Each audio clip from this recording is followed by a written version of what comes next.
Hello friends, this is Saurabh here, back again at Progressive Coder. Topic for today, how do we install OpenShift on our local machine? OpenShift is a container platform. It works on platform as a service model, meaning that application developers can just deploy their applications on the cloud platform without worrying about the underlying infrastructure. Due to this reason, OpenShift is becoming very popular these days, especially with enterprises and big banks. The reason for that is that with OpenShift, they have an option of going for a hybrid approach much more easily than other public cloud platforms. In today's video, we are going to look at how do we install OpenShift on our local machine so that we can play around with the features that have been offered as part of the OpenShift package. If you haven't liked or subscribed this channel till now, I would request you to press the subscribe button. We will have a ton of such videos coming up in the ongoing days, and a lot of content will be coming over there in this regard. So please subscribe to the channel and also press the bell icon so that you can get notified as soon as we upload a new video. So let's move to today's topic. Stay tuned.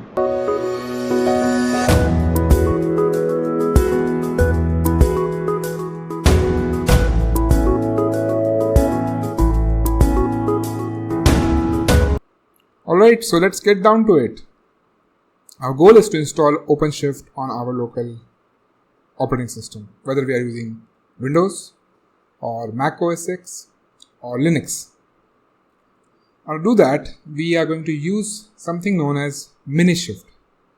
Think of Minishift as a lightweight way of running OpenShift cluster on your local machine. But to use Minishift, we again have to take a few steps.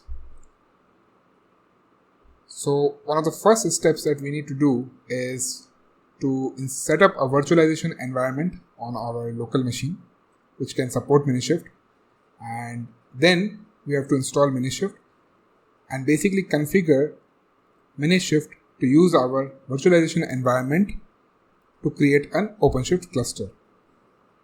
Let's see how we will do that. So the first step is to set up the virtualization environment, and we can click over here on this link. Don't worry about the links, I'll put them in the description for this video. But the idea here is that there are different approaches to set up a virtualization environment on different operating systems. For Linux, you can use something known as KVM driver. For Mac OS, you can set up the Xhive driver or the HyperKit driver. For Windows, there is something known as Hyper-V driver. But then there is something common which can be used across operating systems, and we are going to go with that approach. And that approach is to use a VirtualBox. So if we scroll down to the end of this particular page, we can see the steps to set up Minishift using VirtualBox. So we need to download the VirtualBox software, and for that we can click on the link provided over here. This will open up a new page on the Oracle VirtualBox download site, from where we can select Windows hosts as the option if you are using a Windows machine. Once that is done, we can select the place where we want to put the installer. For me, it's softwares download, and as you can see, the download has now started. Once the download finishes, we can simply start up the installer by clicking the open button, and this will open an installation wizard, and you just need to follow it up.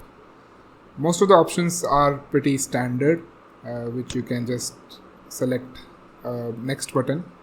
I don't want to create a shortcut, and also I don't want a shortcut in the quick launch bar, so that's my personal preference. You can do whatever is good for you, and then I can click on next.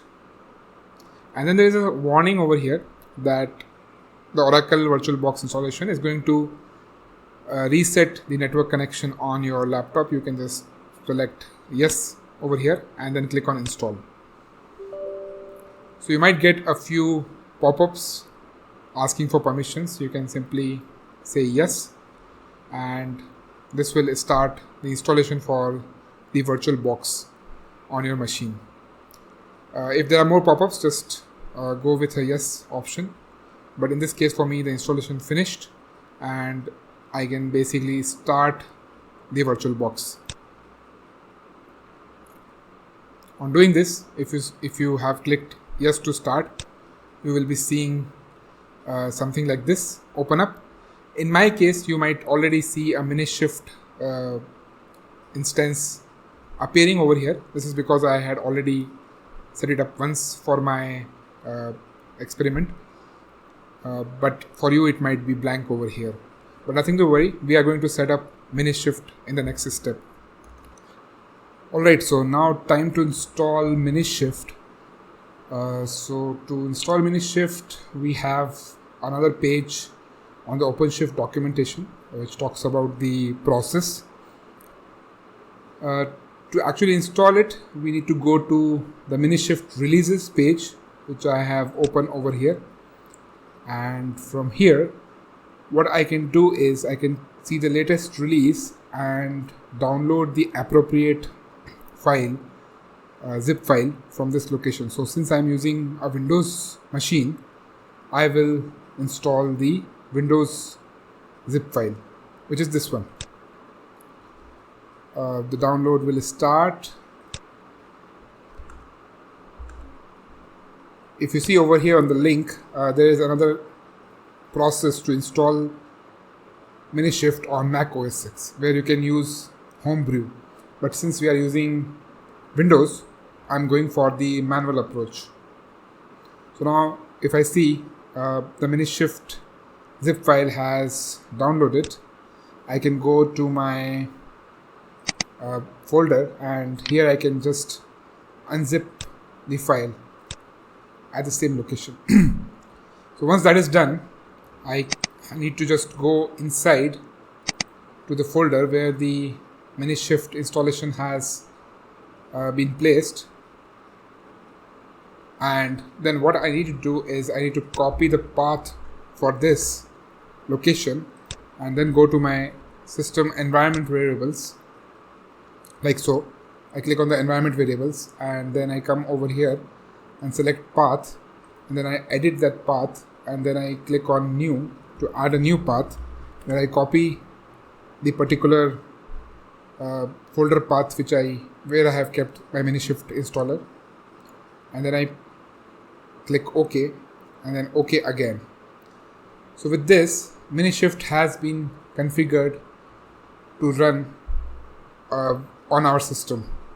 In the next step, we are going to start Minishift using the VirtualBox. Now that both Minishift as well as VirtualBox is set up on our system, we can actually go ahead and start Minishift. To do that, we can use PowerShell on the Windows environment. So I'll go to my PowerShell installation and then I can give the command Minishift start. Now ordinarily this much is enough to start Minishift, but since we are using VirtualBox to run Minishift, we have to provide some extra parameters, which is VM driver VirtualBox, like so. And then if we press enter, we would be able to see that Minishift is starting up, and you might get a pop-up asking for some permissions. You can just say yes. It might come a couple of times or more also, but you can just say yes and let the process run. I will pause the video over here, and once it starts, we'll see what happens. Alright, so the installation has basically finished, and as you can see, the OpenShift server has started. It does take a while depending on the configuration of your overall system. Behind the scenes, what happens is that on VirtualBox, a virtual machine is created and then OpenShift cluster is installed on that. So it can get heavy at times. If you see the logs, Over here you can see a lot of things related to Kubernetes and OpenShift being configured for you. Finally, if everything has gone fine, you would be able to see this message where OpenShift server has started and the server is accessible via web console at this URL. So I'll just copy this URL and go to my browser, and I'm going to just paste it over there. And when you try to open, you might see a warning. You can just accept it, but in my case the warning is not there. And what will open basically is the OpenShift web console view. So this is the first view that opens up for someone who has just installed OpenShift and is trying to access the console page basically. Just to give a brief walkthrough of it, it is basically what you see over here is the catalog that ships along with OpenShift, the various builder images which come packaged with OpenShift as a product. And on the right hand side you will have stuff related to projects. So how many projects you are part of. What happens initially is that Minishift installer tries to create a dummy project for you. For me, if you see here, it is showing 21 hours ago because I created once before, but in that case, in your case, it might just be a few minutes ago. And this is basically the first homepage view of OpenShift. We are going to get into a lot of details on OpenShift in the coming videos, but this is just the first step where we have successfully managed to install OpenShift cluster on our local machine using Windows and VirtualBox. So just to recap, the steps that we have taken is: step 1, install VirtualBox to run Minishift. Second, get Minishift release downloaded from the Minishift releases page on GitHub and add the Minishift path to the environment variables of our system, so that when we type the command Minishift start, our system is able to recognize the same. And then lastly, we started Minishift and assigned the VirtualBox as our VM driver. That is all we have done, and finally we have got OpenShift up and running on our system. So if you liked this video, I will recommend you to please subscribe to the channel. We are going to get a deep dive into OpenShift in the coming videos. We are going to deploy new applications to OpenShift and a lot more. We are going to understand the various components that go behind the scenes when you work on OpenShift in the coming videos. So please do subscribe to the channel and also press the bell icon so that you get notified whenever I post a new video. Till then, have a nice day. Goodbye everyone.